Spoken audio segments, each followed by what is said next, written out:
نبی علیہ السلام فرمایلی دي الدنیا كلها متاع، د دنیا هر سیز د فائدې یو سیز دی او د ضرورت سیز دی،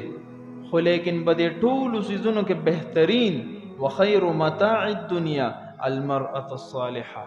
هغه نیکمله بیبي ده چې تا ته نیکمله بیبي ملو شي نو تا د دنیا اهم ترین سیز حاصل.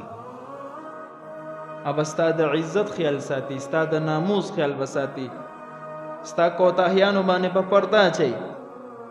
شرمۍ به دې نه، کو تا باندې حالت د فقر وي تا سره به صبر کوي، شکریا به ادا کوي، تا ته به خوش آمدید وي، ستا حقوق ادا کولو کوشش به کوي. او چې کله نیکمله بیبي نه وي بدعمله بیبي ملو شي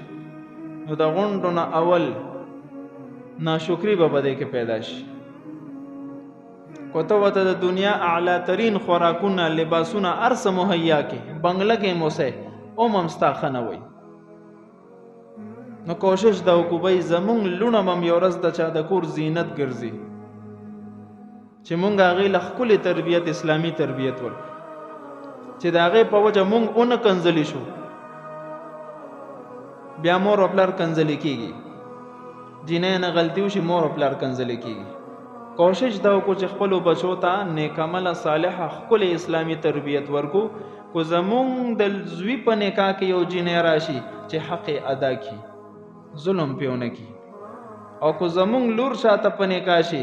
نو چې هغوی ووایي چې الحمدلله زمونږ کور ته یوه صحیح النسب زنانه او دینداره زنانه راغلی ده چې د هغې په وجه باندې په کور کې اسلامي هواګانې راشي. دا ضروري دی. نبی علیہ الصلوۃ والسلام به خصوصي طور سره نوجوانانو ته خطاب کولو، یا معاشر الشباب، اے د ځوانانو جماعته،